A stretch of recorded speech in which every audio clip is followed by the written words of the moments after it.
তোমাদের সবাইকে দাদার কাস্টমার স্বাগতম জানাই। ক্লাস 7-এর সেকেন্ড ইউনিট টেস্টের পরিবেশ এবং বিজ্ঞানের একটি মডেল কোশ্চেন সেট নিয়ে আলোচনা করব। আজকের সেটের প্রত্যেকটা প্রশ্নই মোস্ট ইম্পর্টেন্ট, তাই মন দিয়ে সেটটা দেখো। গ্রুপ এতে আছে ফিজিক্যাল সায়েন্স অর্থাৎ ভৌত বিজ্ঞান। একে দেখো বলেছে সঠিক উত্তর নির্বাচন করো 4টি প্রশ্ন 4 নম্বর। এবার 1 নম্বর, শীত ঘুমে যায় এমন একটি প্রাণী হলো মানুষ, ঘোড়া, সাপ। এর মধ্যে সঠিক উত্তরটি হবে সাপ। অর্থাৎ যে সমস্ত প্রাণীগুলো ঠান্ডা পড়লে কি হয়, গর্তের মধ্যে যাচ্ছে বা কোথাও ঘুমিয়ে পড়ছে, যতদিন কড়া ঠান্ডা থাকছে অর্থাৎ প্রচণ্ড ঠান্ডার কারণে যারা ঘুমিয়ে পড়ছে তাদেরকে বলবো কি শীত ঘুমে যাওয়া প্রাণী। এর মধ্যে কী হতে পারে, সাপ হতে পারে, ব্যাঙ হতে পারে। নেক্সট প্রশ্ন, ভাঙা হাড়ের ছবি তুলতে কোন রশ্মি ব্যবহার করা হয়? এক্স রশ্মি, গামা রশ্মি, সাধারণ আলো। এর মধ্যে সঠিক উত্তরটি হবে এক্স রশ্মি। 3 নম্বর, পশ্চিমবঙ্গের কোথায় বায়ুকল গড়ে উঠেছে? সুন্দরবনে, বকখালিতে, দার্জিলিংয়ে। পশ্চিমবঙ্গের সাধারণত বকখালিতে কি বায়ুকল গড়ে উঠেছে। নেক্সট প্রশ্ন, ইলেকট্রিক বাল্বের ফিলামেন্টে কোন ধাতু দিয়ে তৈরি? অর্থাৎ ইলেকট্রিক বাল্বের যে ফিলামেন্ট রয়েছে সেটা কোন ধাতু দিয়ে তৈরি? অপশন আছে তামা, টাংস্টেন, সোনা। সঠিক উত্তর হবে টাংস্টেন, যে কারণে অনেক তাপমাত্রাতেও কিন্তু সেটা গলে যায় না। নেক্সট প্রশ্ন, এক কথায় উত্তর দাও, বর্ণালীর প্রান্তিক রং দুটি কী কী? আমরা বলবো বেনি, আসহ, কলা। বেনি, আসহ, কলা। দেখো প্রথমে কি আছে, ভালো করে কনসেপ্ট বুঝে দেখো, বেনি, আসহ, লা, তাই তো। তারপর লাস্টে কি দেখো, প্রথমে বে আর লাস্টে কি আছে লা, মানে প্রথমে বে বলতে বেগুনি আর লা বলতে লাল। বুঝতে পারছো তো? নেক্সট প্রশ্ন, ইলেকট্রিক ইস্ত্রিতে কোন শক্তিতে রূপান্তরিত হয়? অবশ্যই বলবে ইলেকট্রিক ইস্ত্রিতে বৈদ্যুতিক শক্তি কী হয়?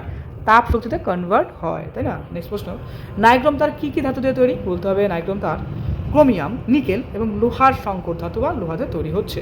এলইডির পুরো নাম কি? Light emitting diode. নেক্সট প্রশ্ন, তরল সোনা কার অপর নাম? বলতে হবে তরল সোনা পেট্রোলিয়ামের অপর নাম। নেক্সট প্রশ্ন, সোলার সিগন্যালে কোন শক্তি ব্যবহার করা হয়? অবশ্যই সৌরশক্তি ব্যবহার করা হয়। ক্যালকুলেটারও দেখবে ব্যবহার করা হয়।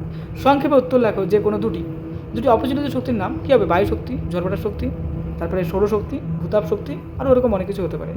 তড়িৎ সুপরিবাহী পদার্থ কাকে বলে? উদাহরণ দাও। তড়িৎ সুপরিবাহী পদার্থ কাকে বলে? যেসব পদার্থের মধ্যে দিয়ে তড়িৎ সহজেই চলাচল করতে পারে তাকে বলবো তড়িতের সুপরিবাহী পদার্থ, যেরকম সোনা, তারপরে তামা, রূপো, অ্যালুমিনিয়াম ইত্যাদি। উদাসীন অঞ্চল বলতে কী বোঝো? সাধারণত চুম্বকের কী হয়, দুপ্রান্তে প্রচণ্ড আকর্ষণ ক্ষমতা থাকে কিন্তু মাঝে তেমন আকর্ষণ ক্ষমতা থাকে না। এই যে দেখো মাঝের অংশতে কোনো আকর্ষণ ক্ষমতা থাকছে না, এই মাঝের অংশটাকে বলবো কি আমরা? উদাসীন অঞ্চল। এবার গল্পটা হচ্ছে দেখো, এইটা যদি আমরা নর্থ পোল ভাবি, এটা হচ্ছে সাউথ পোল।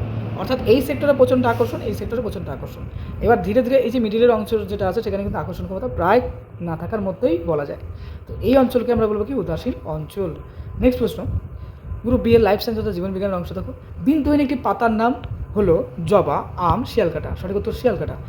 2 নম্বর, মোটর বীজপত্রের সংখ্যা 2টি, 3টি, 4টি। উত্তর হবে 2টি। 3 নম্বর, কোন প্রাণীতে জৈগোপন অর্গান দেখা যায়? উত্তর হবে দেখো অপশন আছে সাপ, ব্যাঙ, কিছু। সঠিক উত্তর হবে সাপ, যে কারণে দেখবা সাপ কী করে মাঝে মাঝে দেখবে জিভ টিপ বের করে।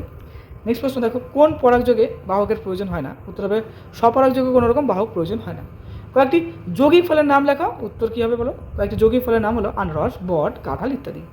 অস্থানিক মূল কাকে বলে? যার প্রধান মূল নাই তাই হচ্ছে সে হচ্ছে অস্থানিক মূল। আমরা বলবো সাধারণত ভ্রূণমূল ছাড়াই উদ্ভিদের অন্য কোনো অংশ থেকে মূল গঠিত হয় তাদেরকে অস্থানিক মূল বলবো।